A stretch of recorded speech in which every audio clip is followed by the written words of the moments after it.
Hello दोस्तों, मेरा आज आपके सामने आपकी ही कहानी लेकर उपस्थित हूँ। मुझे ये कहानी राजस्थान से अनिल जाट ने भेजी है। आओ दोस्तों, ये कहानी आगे सुनते हैं अनिल की जुबानी। नमस्कार दोस्तों, मेरा नाम अनिल जाट है और मैं पेशे से एक ड्राइवर हूँ। मैं ट्रक चलाता हूँ। ये घटना मेरे साथ तब घटी जब मैं ट्रक में सब्जी की डिलीवरी लेकर राजस्थान से मध्य प्रदेश जा रहा था। मेरे साथ मेरा खल्लासी विकास था। मैं और विकास ट्रक लेकर मध्य प्रदेश के लिए निकल चुके थे। मौसम सुहाना था, जुलाई का महीना था, बारिश हो रही थी, मौसम अच्छा था। हम ट्रक लेकर आगे जा ही रहे थे। आगे रास्ता बंद मिला। हमने जीपीएस में देखा, जाम बड़ा लंबा था। तो विकास ने बोला, उस्ताद जाम तो ऐसा लगा है कि जाम कल तक नहीं खुलेगा, क्यों ना हम वो जंगल वाले रास्ते से चले। मैंने विकास की बात सुनी और ट्रक रिवर्स लेकर उस जंगल वाले रास्ते की ओर ट्रक लेकर चल पड़ा। रास्ता खराब था, पर इतना भी नहीं कि ट्रक वहाँ से ना जा सके। हम ट्रक में गाने सुनते हुए आगे जा ही रहे थे। तभी विकास बोला, उस्ताद इस जंगल में कोई भूत हमारे पीछे ना पड़ जाए। मैं हल्के से हंसा और विकास को बोला, भूत प्रेत कोई नहीं होते और मैं ऐसी चीज़ों पर विश्वास नहीं करता। जो चीज़ है ही नहीं उससे क्या डरना। और विकास बोला, उस्ताद जी वो देखो, एक कार आगे खड़ी है और वो दो लोग लिफ्ट मांग रहे हैं। मैंने भी देखा, दो लोग हैं तो सही। मैंने गाड़ी रोकी। वो दोनों व्यक्ति छतरी लेकर खड़े थे। मैंने उनसे पूछा, क्या हुआ, आप लोग यहाँ क्यों खड़े हैं? तो वो व्यक्ति बोला, मेरा नाम सुनील है और ये मेरा छोटा भाई है। हम मध्य प्रदेश जा रहे थे, रास्ते में हमारी गाड़ी पंचर हो गई। बहुत देर से यहाँ मदद के लिए खड़े थे। बहुत इंतजार करने के बाद आप लोग दिखे। मैंने कहा, कोई बात नहीं यारा, हम लोग देखते हैं। मैं और विकास ट्रक से नीचे उतरे और तब तक बारिश भी बंद हो चुकी थी। हमने गाड़ी में देखा कि स्टेपनी भी नहीं थी। मैंने बोला, सुनील साहब अब इतनी वीरान जगहों पर पंचर बनाने वाला भी नहीं मिलेगा। हमने सोचा चलो कुछ आगे चलकर देखते हैं, कहीं कोई मिल जाए।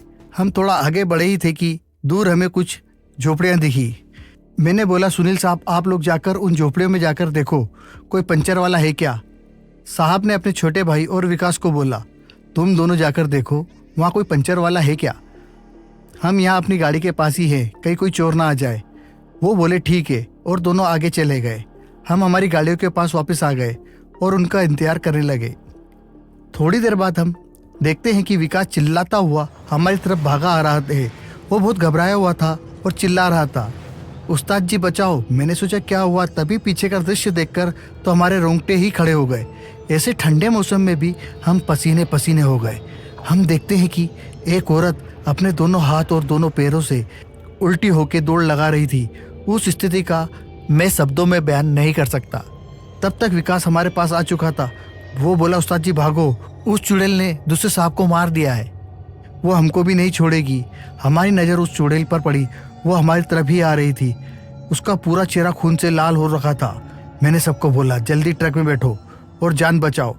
हम तीनों ट्रक में बैठ गए और मैंने ट्रक स्टार्ट करी। ट्रक गड़गड़ाहट की आवाज़ से स्टार्ट हुई और मैंने ट्रक उस चुड़ैल की तरफ भगा दी और उस चुड़ैल के ऊपर से निकालते हुए आगे भगा दी। हमने सोचा वो चुड़ैल मर गई होगी। हम थोड़ा अच्छा महसूस कर रहे थे। तभी विकास बोला, उस्ताद वो चुड़ैल हमारे पीछे ही आ रही है। मैंने मिरर से देखा, सचमुच वो करीब 500 मीटर की दूरी पर होगी। मैंने ट्रक की स्पीड तेज कर दी तो वो चुड़ैल ने भी तेजी से हमारा पीछा करना शुरू कर दिया। तभी मेरी नज़र दूर एक लाल रोशनी पर पड़ी। शायद वहाँ कोई आग जलाकर बैठा था। मैंने ट्रक उसी तरफ भगा दी। तब तक वो चुड़ैल ट्रक पर चढ़ चुकी थी। मैंने सबको बोला, जैसे ही मैं दरवाज़ा खोलकर नीचे कूदूं, तुम भी कूद जाना और उस आग के पास आ जाना। सब बोले ठीक है, पर हम मर भी सकते हैं। तो मैंने बोला, अगर उस चुड़ैल ने हमें पकड़ लिया तो हम वैसे भी मर जाएंगे, कम से कम जान बचाने की कोशिश तो कर सकते हैं। तो विकास बोला, ठीक है। जैसे ही वो रोशनी पास आई, मैं ट्रक पे से कूद गया। वो दोनों भी मेरे पीछे कूद गए। थोड़ी बहुत चोट आई, फिर भी हम उठकर भागे और ट्रक एक वृक्ष से टकरा गया। हम जब उस आग के पास पहुंचे तो वहाँ एक नागा साधु बैठकर कुछ तांत्रिक क्रिया कर रहा था। हमारी आवाज़ सुनकर उन्होंने आंखें खोली तो हमने सारी घटना उनको बता दी। वो बोले, तुम सही समय पर यहाँ आ गए हो। इतना बोलकर उन्होंने हम तीनों को एक घेरे के अंदर कर दिया और बोले, इस घेरे से बाहर मत आना। अगर तुम बाहर आए तो तुम्हें कोई नहीं बचा सकता। मैं उस चुड़ैल को मुक्ति देकर आता हूँ। इतना बोलकर वो आगे चले गए। ट्रक के पास जाकर उन्होंने मंत्र पढ़ना चालू किया और कुछ भभूत उन्होंने ट्रक पर फेंकी तो चुड़ैल भयानक आवाज़ में चीखने लगी और बाबा के सामने आ गई। उन्होंने कुछ और भभूत मंत्र पढ़कर उस चुड़ैल पर फेंकी। चुड़ैल भयानक आवाज में चीख रही थी। उसकी चीख पूरे जंगल में गूंजने लगी थी। पर फिर वो चुड़ैल धुआं बनकर गायब हो गई। फिर वो बाबा हमारे पास आए और बोले, तुम बच गए हो, अब जल्दी से यहाँ से चले जाओ। हमने बाबा के पैर पड़े और बोला, बाबा आपका धन्यवाद, आपने हमें बचा लिया। तो बाबा बोले, मैंने नहीं, महाकाल ने तुम्हें बचाया है और मुझे भी यहाँ महाकाल ने ही भेजा है। अब जाओ यहाँ से। मैंने सबको ट्रक में बिठाया और ट्रक को स्टार्ट किया और वहाँ से ट्रक आगे बढ़ा दी। मैंने कुछ दूर जाकर साइड मिरर से देखा तो मैं दंग रह गया। वहाँ कोई आग नहीं थी और ना वो बाबा। मैंने ट्रक सीधा एमपी में आकर रोका और उसके बाद मैंने ट्रक ड्राइवरी का काम ही छोड़ दिया। आपको ये कहानी कैसी लगी कमेंट्स में ज़रूर बताएं। और यदि आपकी कोई कहानी हो तो मुझे मेरी इंस्टाग्राम आईडी पर भेज दें। मेरे इंस्टा आईडी है भूतियाकिस्से.official। और दोस्तों, आपके अपने इस चैनल को लाइक एंड सब्सक्राइब भी करें। फिर मिलेंगे नई कहानी के साथ, तब तक इजाज़त दीजिए।